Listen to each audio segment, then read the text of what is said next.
शुरू करते हैं बच्चों। तो जैसे हम लोग जो पोलर फॉर्म की बात कर रहे हैं, तो एक बार मैं फिर लिख देता हूँ। तो पोलर फॉर्म का मतलब है कि आप मॉड z लिखें, उसके बाद आप cos थीटा लिखें और i sin थीटा लिखें, या इसी को आप मॉड z लिखें और cos थीटा और i sin थीटा को मिलाकर आप क्या लिख सकते हैं, सिस थीटा, या इसी को आप मॉड z लिखें और सिस थीटा को आप क्या लिख सकते हैं, e to the power i theta. अब पोलर फॉर्म में एक और बेसिक बात बड़ी समझने की है कि जब भी आप किसी भी कॉम्प्लेक्स नंबर z का पोलर फॉर्म लिखते हैं तो आपको ये ध्यान रखना होगा कि आप थीटा की केवल प्रिंसिपल वैल्यू ही लिखें। अगर आप थीटा की प्रिंसिपल वैल्यू नहीं लिखेंगे तो there shall be infinite polar forms for a given complex number. तो जब भी हम पोलर फॉर्म लिखते हैं तो बेसिकली पोलर फॉर्म में दो ही एलिमेंट होते हैं जो जिनके बेसिस पे पोलर फॉर्म लिखा जाता है। एक तो हो गया मॉड z और दूसरा हो गया आपका थीटा। तो पोलर फॉर्म तभी सही माना जाएगा जब आप थीटा की कौन सी वैल्यू लें बच्चों, प्रिंसिपल वैल्यू। तो इस बात का जरूर ध्यान रखें। तो इस बात को नोट करें कॉपी में कि जो थीटा है यहाँ पर, that must be the principal argument, that must be the principal argument of z। वो स्ट्रिक्टली क्या लिखना है अपने को, प्रिंसिपल आर्ग्यूमेंट ही लिखना है। अदरवाइज देयर के अगर आप थीटा चेंज करेंगे तो फिर ऐसे बहुत सारे पोलर फॉर्म पॉसिबल हो जाएंगे। तो हम केवल प्रिंसिपल वैल्यू ही लिखेंगे। अब बच्चों ये जो प्रिंसिपल आर्ग्यूमेंट है, तो हम लोग इस पर चर्चा कर चुके हैं कि प्रिंसिपल आर्ग्यूमेंट स्ट्रिक्टली कहाँ से कहाँ तक होगा। ये जो प्रिंसिपल आर्ग्यूमेंट है z का, ये माइनस पाई पर ओपन और पाई पर क्लोज्ड ऐसा रहता है। तो अगर मान लीजिए कोई आपको दे दे कि साहब हम एक ऐसा z है जिसका आर्ग्यूमेंट से 1000 डिग्री, तो 1000 डिग्री है तो फिर वो तो प्रिंसिपल वैल्यू तो हुई नहीं। तो आप आर्ग्यूमेंट की प्रिंसिपल वैल्यू कैसे जनरेट करेंगे, कैसे लिखेंगे?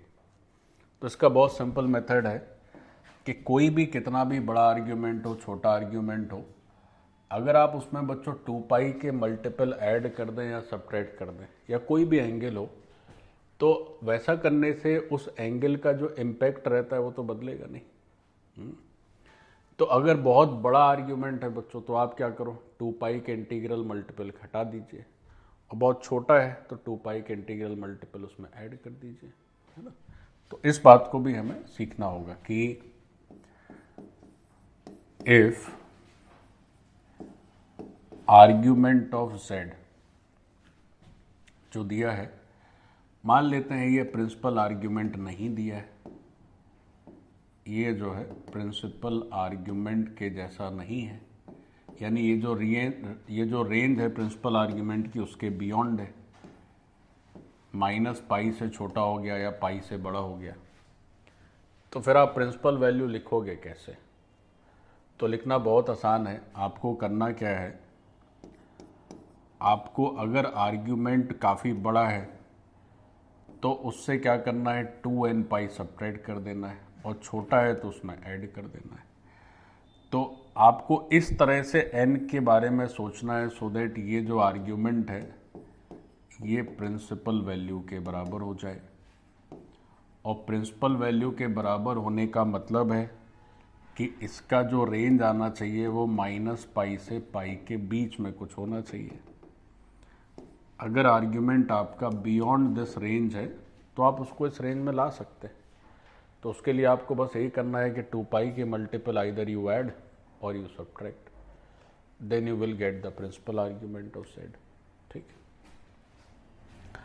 जैसे एक दो एग्जांपल अपन कर लेते हैं। एक दो एग्जांपल बच्चों हम लोग देख लेते हैं तो बात और अच्छी हो जाएगी, आप और अच्छे से समझ पाएंगे। So let's have some example. से पहला, से आर्ग्यूमेंट ऑफ z दे दिया है से 1000 डिग्री, और पूछ रहे हैं कि अच्छा बताइए कि क्या प्रिंसिपल आर्ग्यूमेंट आप लिख पाएंगे। इसमें बच्चों प्रिंसिपल आर्ग्यूमेंट पर क्वेश्चन मार्क, ये पहला हो गया। फिर मान लीजिए दूसरा दे दिया है कि जो आर्ग्यूमेंट है z का से -1500 डिग्री है, तो फिर प्रिंसिपल आर्ग्यूमेंट पर क्वेश्चन मार्क है। फिर एक तीसरा क्वेश्चन और लिख दिया है जिसमें z का आर्ग्यूमेंट से -150 डिग्री है और फिर प्रिंसिपल आर्ग्यूमेंट पर क्वेश्चन मार्क है। तो ये 3 बेसिक सिंपल से क्वेश्चंस हैं। All 3 your argument is given और सभी में हमें क्या करना है, प्रिंसिपल वैल्यू का कैलकुलेशन करना है। तो अब सीखो ये काम कैसे करें। बच्चों गौर से देखो, आर्ग्यूमेंट को यूज करके प्रिंसिपल वैल्यू कैसे कैलकुलेट करें। देखिए ध्यान से। तो देखो, सबसे पहले तो तुम्हें ये समझना चाहिए कि पहले से ही चलो अच्छा शुरू कर रहे हैं, पहले से सॉल्यूशन शुरू करते हैं। तो पहले ये देखो कि ये प्रिंसिपल रेंज के ऊपर है या नीचे। तो नेचुरली क्या है, नीचे है भाई। प्रिंसिपल वैल्यू मैक्सिमम 180 डिग्री हो सकती है, ये 1000 है, तो आपको उसको कम करना है। ये जो आर्ग्यूमेंट ऑफ z दिया हुआ है 1000 डिग्री, ये जो 1000 डिग्री गिवन है बच्चों, इसको हमें क्या करना है, नीचे ले जाना है। अब नीचे ले जाने के लिए मतलब घटाना है। भाई कोई पूछे सर हम कैसे तय करेंगे कब घटाएंगे कब बढ़ाएंगे, तो बड़ा सिंपल है। आपको कम करना है तो आप घटाएंगे, आपको बढ़ाना है तो आप ऐड करेंगे। तो अब आप उसमें 2 पाई के इंटीग्रल मल्टीपल ही बच्चों ऐड कर सकते हैं। जब आप 2 पाई के इंटीग्रल मल्टीपल ऐड करेंगे तभी ना उसका इम्पैक्ट तो वही रहेगा। भाई हम लोग जब पोलर फॉर्म पढ़ते हैं तो z का मतलब क्या है, एक बार फिर देख लो। तो z अगर मान लीजिए यहाँ पर है तो आर्ग्यूमेंट का मतलब क्या होता है, अगर ये रियल एक्सेस है और ये इमेजिनरी एक्सेस है, ये ओरिजिन है और ये तुम्हारा z एक पॉइंट की तरह है जिसके रियल पार्ट x और y है। तो अगर आप इस z को ओरिजिन से ज्वाइन करते हैं तो ये OZ line anti clockwise sense में या क्लॉकवाइज सेंस में पॉजिटिव रियल एक्सेस के साथ जो एंगल बनाती है उसी को ना आर्ग्यूमेंट कहते हैं। अब आप ऐसे सोचिए कि आर्ग्यूमेंट में 2 पाई ऐड कर दें या 10 पाई ऐड कर दें या से 20 पाई सब्ट्रैक्ट कर दें, तो z तो इंटैक्ट ही है ना। आप कुछ आए बाएँ ऐड नहीं कर सकते, ना घटा सकते हैं। कोई कहे हमारा आर्ग्यूमेंट थीटा है, हम उसको थीटा -π/2 मानेंगे, ऐसा कैसे हो जाएगा। भाई आपका z का लोकेशन नहीं बदलना चाहिए। आप ऐसा कुछ भी आर्ग्यूमेंट ले लें। जैसे कोई कहे थीटा में सर 2 पाई ऐड कर सकते हैं क्या, बिल्कुल कर सकते हैं, क्योंकि 2 पाई का मतलब हुआ कि आप यहाँ आ जाएंगे तो भी आपका OZ जो एंगल बना रहा वही बनाएगा। तो एंगल उतना ही रहे इसके लिए आप आर्ग्यूमेंट में 2 पाई का मल्टीपल ऐड सब्ट्रैक्ट कर सकते हैं। तो अब जैसे 1000 डिग्री है तो 1000 डिग्री को नेचुरली आपको रिड्यूस करना पड़ेगा। तो अब अगर डिग्री में दिया है तो आप डिग्री में आंसर करिए, पाई में दिया है तो आप पाई में आंसर करिए। तो अगर 2 पाई रेडियन को देखें तो it is equal to 360 degree. तो अब आपको इतने 2 पाई घटाने पड़ेंगे जिससे कि ये 180 के नीचे आ जाए, हमारी जो प्रिंसिपल वैल्यू उसकी रेंज में ये फिट बैठ जाए। बस इतना ही सा काम है। तो बच्चों प्रिंसिपल वैल्यू कैसे लिखोगे, देखो बहुत आसान है। अगर प्रिंसिपल आर्ग्यूमेंट चाहिए अपने को z का, तो टोटल 1000 डिग्री का एंगल है, उसमें अगर आप 720 घटाते हो तो 720 घटाओगे तो 280 बचेगा, तो काम बनेगा नहीं। तो 280 तो क्या है, ये 180 से ज़्यादा ही है। तो आपको ये बात पहले ध्यान में रखनी होगी कि जो प्रिंसिपल वैल्यू है that is strictly within this limit, -π से π, या डिग्री के टर्म्स में देखो तो -180 डिग्री से 180 डिग्री। 180 डिग्री माइनस का होना नहीं चाहिए, इससे बड़ा होना चाहिए, बिकॉज यहाँ पर क्या होता है, ओपन होता है। तो अब 1000 में कितना घटाओ, 360 डिग्री का मल्टीपल घटाना है। 2 पाई के मल्टीपल जोड़ने घटाने से एंगल का इम्पैक्ट वही रहता है। तो आप जो है 360 डिग्री इंटू 3 घटाइए, है ना, क्योंकि अगर आप 2 इंटू 360 सब्ट्रैक्ट करोगे तो 720 ही जाएगा, तो भी 280 आ रहा है।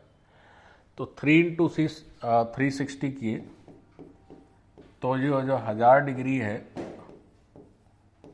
और 360 का 3 गुना करोगे तो 1080 डिग्री हो गया।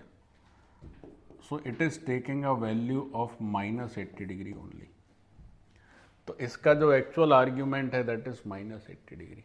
ऐसे अब क्या ये वैल्यू इस रेंज में आ रही है? ऐसा बिल्कुल आ रही है। 180 से छोटी है, -180 से बड़ी। So this is the actual answer for the principal argument. तो बच्चों बहुत सिंपल है, हमें प्रिंसिपल आर्ग्यूमेंट का पहले तो रेंज ध्यान में हो कि 180 माइनस टू 180 प्लस, और फिर उतना 2 पाई सब्ट्रैक्ट करें जिससे कि उस रेंज में आंसर आ जाए। अब जैसे अगर सेकंड क्वेश्चन को देखें तो सेकंड क्वेश्चन में गौर से देखो तो -1500 डिग्री है। If you look at the second question तो -1500 डिग्री। अब इसमें अपने को चाहिए बच्चों प्रिंसिपल वैल्यू, तो सेकंड पार्ट करते हैं। This was the first part, second part. अच्छा थर्ड पार्ट पहले कर लो। थर्ड पार्ट में कुछ करने लायक है ही नहीं। देखो थर्ड पार्ट में आर्ग्यूमेंट ऑलरेडी -150 डिग्री दिया हुआ है, तो -150 का मतलब क्या है? वो ऑलरेडी इस रेंज में पहले से ही है, आपको कुछ उसमें करना ही नहीं है। वो तो बच्चों पहले से ही जो है वो अपने प्रिंसिपल रेंज में ही है। तो अगर थर्ड पार्ट में जो क्वेश्चन मार्क लगा है, क्वेश्चन मार्क की जगह आंसर ही लिख दिया जाए तो कोई हर्जा नहीं है। तो प्रिंसिपल आर्ग्यूमेंट भी -150 डिग्री ही होगा, यही आंसर हो गया। थर्ड पार्ट में तो कुछ करने का ही नहीं। अब सेकेंड पार्ट जरूर उसमें थोड़ा देखना है। तो अब देखो सेकेंड पार्ट में बच्चों -1500 डिग्री है, तो तुम्हें बढ़ाना पड़ेगा, है ना, क्योंकि बहुत कम है।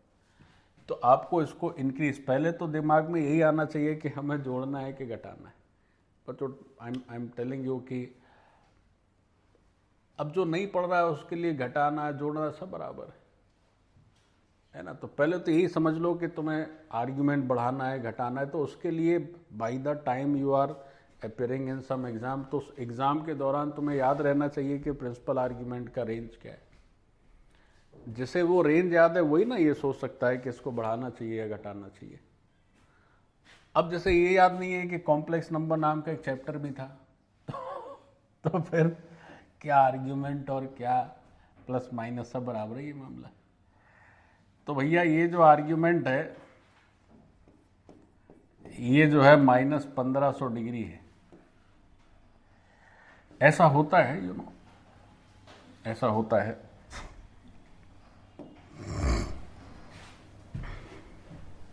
ये हो गया।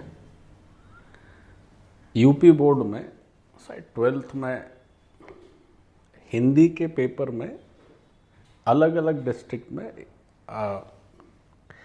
उसको कुछ बोलते हैं, पोर्शन होता है हिंदी का। तो उसमें क्या होता है कि अलग अलग बुक्स चलती हैं। जैसे मेरे डिस्ट्रिक्ट में एक बुक चलती थी सूतपुत्र, इसमें कर्ण की जीवनी थी। तो ऐसे ही से किसी और डिस्ट्रिक्ट में कुछ और चलता होगा, कुछ और डिस्ट्रिक्ट में कुछ और चलता होगा। तो जब परीक्षाएं हो रही थी तो एक सज्जन गांव के थे, 12वीं की परीक्षा देने आए, तो नकल ले आए। तो नकल क्या ले आए? किसी और डिस्ट्रिक्ट की वो ले आए। तो मान लीजिए किसी और डिस्ट्रिक्ट में चल रही बुक ABC, हमारे डिस्ट्रिक्ट में चल रही सूतपुत्र, तो सूतपुत्र से क्वेश्चन आएंगे, उसी को लिखना होगा। साहब किसी और डिस्ट्रिक्ट की ले आए। तो अब ऐसे ऐसे लोग हैं, क्या किया जाए? तो अब जो है साहब -1500 डिग्री सेल्सियस है, सेल्सियस बोल रहा हूँ मैं, -1500 डिग्री एंगल है, तो उसको बढ़ाना होगा हमें। अब बढ़ाना होगा तो बढ़ाएंगे कैसे साहब? तो बढ़ाने का मतलब है कि कुछ जोड़ना पड़ेगा। अब तुम सोचो कितना जोड़ोगे। देखो 360 है, तो 360 का डबल कर दिए तो 720 हो गया। 720 का डबल कर दिए 1440 हो गया। बस काम बन गया अपना। भाई इसमें हम कितना ऐड करें? इतना ही तो ऐड कर सकते हैं जिससे कि वो -π से π के बीच में आ जाए। तो 360 का 4 टाइम्स कर दीजिए, तो ये कितना हो जाएगा? 1440 डिग्री हो गया एंगल। तो -1500 degree plus 1440 degree, so it becomes -60 degree. तो ये जो -60 डिग्री है ये अपनी रेंज में है, यही आंसर हो गया। अब आप ऐसे भी सोच लीजिए बच्चों, जरा गौर से देखो, कोई अगर 5 गुना ऐड कर दे तो 360 का 5 गुना कर दोगे तो 180 से भी ज़्यादा हो जाएगा, 300 डिग्री आ जाएगा। तो 300 डिग्री तो फिर क्या हो जाएगा, 180 से ऊपर चला गया, तो अपनी रेंज से बाहर हो गया। तो हमें अपनी रेंज पकड़ के रखनी है, प्रिंसिपल जो रेंज है -पाई से पाई, इस तरह से करते हैं, ठीक है। अब किसी को अगर यही नहीं आ रहा है कि हम प्रिंसिपल आर्ग्यूमेंट कैसे लिखें, तो फिर बच्चों वो सोच रहा है कि हम से पोलर फॉर्म सीख लें। तो कैसे सीख पाएगा भाई पोलर फॉर्म? तो पोलर फॉर्म के लिए 2 एलिमेंट है, first is mod z, second is its argument, that is principal value. ये पता होगा तब हम पोलर फॉर्म लिख पाएंगे। चलो पोलर फॉर्म के कुछ क्वेश्चन करते हैं, नोट कर लीजिए, करते हैं। कुछ ऐसे पोलर फॉर्म्स देखते हैं जिनके लिए लिखा पढ़ी नहीं करनी, देख के ही समझा जा सकता है ना। देखो कैसे, सीखो। तो जैसे हम लिखें सम स्टैंडर्ड पोलर फॉर्म, या सम स्टैंडर्ड पोलर फॉर्म से पहले 1-2 पोलर फॉर्म का कैलकुलेशन कर लिया जाए, है ना। तो क्या होगा कि तुम्हारा हाथ थोड़ा ठीक बैठेगा उस पर, तब वो जो आसान चीज़ें वो ज़्यादा अच्छी समझ में आएंगी। तो देखो, सो ये बात चली कि साहब कन्वर्ट इनटू पोलर फॉर्म। हम लोग क्या करेंगे, कॉम्प्लेक्स नंबर का जो कन्वेंशनल फॉर्म है वो उसको लिखेंगे x और y वाला, और फिर इसको हम पोलर फॉर्म में बदलेंगे।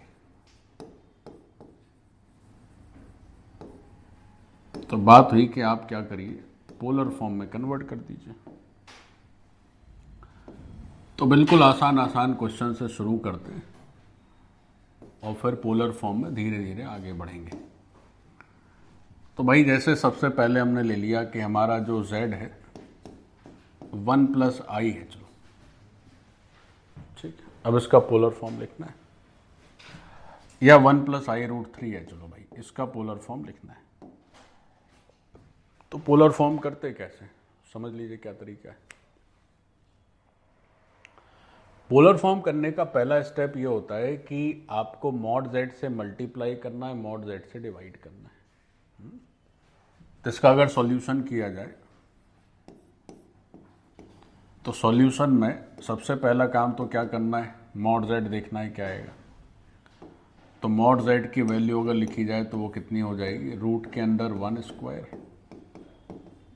प्लस √3 का स्क्वायर। तो 4 का रूट चढ़ गया ये, तो 4 का रूट कितना हो गया, 2, है ना। सबसे पहले आपको क्या करना है, मॉड z की वैल्यू लिखनी है, ठीक है। मॉड z की वैल्यू हो गई। अब जब मॉड z की वैल्यू हो गई तो कोई भी अगर आपको कॉम्प्लेक्स नंबर गिवन है 1 + i√3 जैसे गिवन है, तो आप क्या करिए, इसमें मॉड z से मल्टीप्लाई कर दीजिए और मॉड z से डिवाइड कर दीजिए, ठीक है। तो आप कैसे लिखेंगे, तो मॉड z का मल्टीप्लिकेशन हो गया 2। अच्छा, मल्टीप्लिकेशन को आप इसके अंदर मत ले जाइए, वो बाहर ही लिखा रहने दीजिए, और डिवीज़न को इसके अंदर ले जाइए। तो जब डिवीज़न करेंगे तो ये हो जाएगा 1/2 और ये हो जाएगा i√3/2। देखो ऐसा करते क्यों है, इसका भी लॉजिक आप समझ लें। ये ऐसा क्यों करते हैं, इसका भी लॉजिक आप जरा समझ लें गौर से। तो क्वेश्चन को थोड़ी देर यहीं विश्राम करने देते हैं, थोड़ा हम एक बेसिक समझ लेते हैं। जैसे मान लीजिए z = x + iy दिया हुआ है, बच्चों गौर से देखो, z = से x + iy दिया हुआ है, ठीक। बोला गया कि उसको पोलर फॉर्म में बदलें आप। तो z = x + iy देने का मतलब ये हुआ कि z एक ऐसा पॉइंट है जिसके कोऑर्डिनेट्स क्या है, x, y। तो x, y का मतलब ये हुआ कि ये हिस्सा है तुम्हारा x और ये जो हिस्सा है that is your y, like this, ठीक है। तो ये x है और ये है आपका y, ये आपका रियल एक्सेस है, हॉरिजॉन्टल, ये इमेजिनरी एक्सेस है। अब अगर आप ओरिजिन से z को ज्वाइन कर दीजिए, तो आपने ज्वाइन कर दिया। तो जब ज्वाइन करेंगे तो √x² + y², तो ये पार्ट क्या हो जाएगा, √x² + y², ठीक है। अब ये जो पॉजिटिव रियल एक्सेस है, इससे इसने एंगल बना दिया थीटा, तो इस z का आर्ग्यूमेंट क्या हो गया साहब, थीटा हो गया। तो इस z का आर्ग्यूमेंट क्या हो गया, थीटा हो गया। गौर से सीखो एक एक चीज। तो ये जो पूरा सेटअप है z का, तो इस z का आर्ग्यूमेंट नजर आ रहा है थीटा। दूसरी बात, इस सेटअप में या इस राइट एंगल ट्राइंगल में अगर हम कॉस थीटा देखें तो that is base by hypotenuse, so x by root over x square plus y square. और इस सेटअप में अगर हम साइन थीटा देखें so that is perpendicular by hypotenuse, so that is y divided by root under x square plus y square. सीखो। तो हम लोग क्या चर्चा किए थे पिछली क्लास में, तो हमने देखा था कि z जो है इसमें आप root under x square plus y square से मल्टीप्लाई कर दें और उसी से क्या कर दें, डिवाइड कर दें, ऐसे प्लस आई और y by root under x square plus y square, ऐसा। तो ये जो z है, ये z क्या हो गया, मॉड z हो गया। और ये पार्ट क्या है बच्चों, x बाई रूट अंडर, तो base by hypotenuse, this is cos theta. ये सब एक बार रिवीजन हुआ जा रहा है फिर से, और ये हो गया साइन थीटा।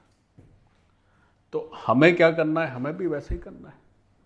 ये पूरा पोलर फॉर्म का बेसिक स्ट्रक्चर है, एक बार अच्छे से समझ लीजिए। हम जब भी पोलर फॉर्म की बात करेंगे तो हमें क्या करना है, मॉड z और कॉस थीटा साइन थीटा ऐसे बनाना है। ये स्टैंडर्ड पोलर फॉर्म है, ऐसा ही होना चाहिए। अब आपको इस कह दे कि साहब यहाँ पे साइन कर दीजिए, वहाँ कॉस कर दीजिए, तो नहीं चलेगा। Then that will not be a polar form. Polar form ऐसा ही होना चाहिए और कुछ नहीं हो सकता। यहाँ सेक कर दें, यहाँ कॉसेक कर दें तो भी नहीं चलेगा। तो ये जो पार्ट है ये स्टैंडर्ड पोलर फॉर्म, इसमें आप कोई बदलाव नहीं कर सकते, ऐसा ही चाहिए तभी सही माना जाएगा। ये स्टैंडर्ड फॉर्म है पोलर फॉर्म। दूसरा, इसमें एक और स्टैंडर्ड जो भी हम लोग चर्चा किए कि जो थीटा है वो स्ट्रिक्टली क्या होना चाहिए, प्रिंसिपल वैल्यू होनी चाहिए। ये भी उतना ही जरूरी है। ये सब ठीक ठाक होगा तब सही माना जाएगा। तो हमने क्या किया कि साहब जो भी x और y था, तो यहां पर अगर आप उस तरह से सोचें तो इस क्वेश्चन में x की वैल्यू 1 थी और y की वैल्यू कितनी थी, √3। इस क्वेश्चन में x की वैल्यू कितनी है 1 और y की वैल्यू कितनी है √3। तो हमने क्या किया, सबसे पहले मॉड z लिखना है। किसी भी कॉम्प्लेक्स नंबर का जो x प्लस आई वाई के फॉर्म में दिया हो, सबसे पहले बच्चों मॉड z लिखो। जब मॉड z आ जाए तो मॉड z का ऊपर नीचे मल्टीप्लाई कर दें, या मल्टीप्लाई कर दें और डिवाइड भी कर दें। डिवीज़न वाले को अंदर कर दें, मॉड z बाहर जैसा है वैसे ही लिखा रहने दें। तो आपको हमेशा मॉड z ऊपर वाला बचा के रखना है और नीचे वाला अंदर भेज देना है। जब आप अंदर भेज देंगे, अब देखिए अगला काम, अब यही सबसे जटिल काम है। वैसे कुछ जटिल नहीं है, जब आप बिगिनर हैं तो ही जटिल है। देखो क्या काम है बच्चों, सीखो जरा गौर से, ध्यान से देखो। तो हमने अपने z को ऐसे तो बना लिया जैसा सर ने बताया वैसा कर लिया।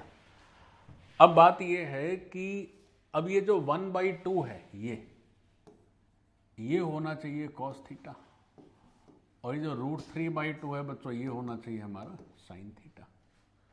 तो हमें ऐसा थीटा सोचना पड़ेगा जिसके लिए 1/2 cos वैल्यू हो और √3/2 sin वैल्यू हो। बस यही हमारा काम है। तो अच्छा, कई बार जैसे ये दोनों पॉजिटिव हैं तो सोचना बड़ा इजी है। मान लो एक पॉजिटिव एक नेगेटिव हो गया तो थोड़ी तकलीफ आ सकती है। कोई तकलीफ नहीं, आप आराम से सोच पाएंगे। तो ऐसा थीटा बताइए जिसका कॉस वैल्यू हाफ है और साइन वैल्यू √3/2 है, तो 60 डिग्री है। तो ये तो बहुत आसान हो गया। तो ये हमारा जो z है उस z का पोलर फॉर्म आप कैसे लिख सकते हैं। तो जो z क्वेश्चन में चल रहा था, क्या उसे हम 2 फिर cos π/3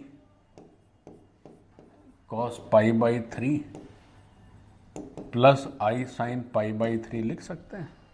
जी बिल्कुल लिख सकते हैं। तो ये एक सही पोलर फॉर्म हो गया, ये आंसर हो गया। क्या इसी को हम 2 cis π/3 लिख सकते हैं? हाँ सर, बिल्कुल लिख सकते हैं, क्योंकि सिस पाई बाई 3 या सिस थीटा का मतलब ही कॉस थीटा प्लस आई साइन थीटा, तो ये भी लिख सकते हैं। क्या हम इसे यूलर फॉर्मूले में लिख सकते हैं? e to the power i theta, तो थीटा क्या है? पाई बाई 3, ये भी लिख सकते हैं ऐसे। ये हमारा आंसर हो गया। तो ये हमारा बच्चों आंसर हो गया। This part is the answer. अच्छा, आंसर से पहले एक चीज और चेक करनी चाहिए। क्या हमने इसका जो ये जो पोलर फॉर्म लिखा है, तो ऐसे हमने चर्चा की कि साहब पोलर फॉर्म में 2 कंपोनेंट होते हैं। पहला कंपोनेंट हो गया उसका मॉड वैल्यू, तो मॉड वैल्यू हो गई 2। दूसरा कंपोनेंट हो गया उसका आर्ग्यूमेंट, वो हो गया पाई बाई 3। तो आर्ग्यूमेंट को लेकर ही सारा झंझट है। ये निश्चित तौर पर इस रेंज में होना ही चाहिए, तो ये ऑलरेडी है, तो बढ़िया हो गया। तो ये हमारा एक करेक्ट आंसर है, 2 और cos pi by 3 plus I sine pi by 3, ये सही पोलर फॉर्म है। तो बच्चों, अगर कभी भी हमें पोलर फॉर्म लिखना हो तो हमें एक तो मॉड जेड की सही वैल्यू बतानी है, और दूसरी किसकी सही वैल्यू बतानी है बच्चों? आर्ग्यूमेंट की सही वैल्यू बतानी है। अगर हम मॉड जेड और आर्ग्यूमेंट सही लिख पा रहे हैं तो हमारा पोलर फॉर्म सही है। नोट कर लीजिए। अच्छा, हमें ये भी समझ में आना चाहिए भाई, अब चूंकि सब पहले निकल चुका है कि इस आर्ग्यूमेंट को लेंगे तो सारे कॉम्प्लेक्स नंबर कवर हो जाएंगे, कुछ छूटेगा नहीं। माइनस पाई मतलब नीचे के सारे, प्लस पाई यानी ऊपर के सारे, कुछ छूटेगा नहीं। अच्छा, फिर प्लस पाई जिस कॉम्प्लेक्स नंबर का है उसी का माइनस पाई भी है, तो हम प्लस पाई से ही काम चला लेते हैं ऐसे।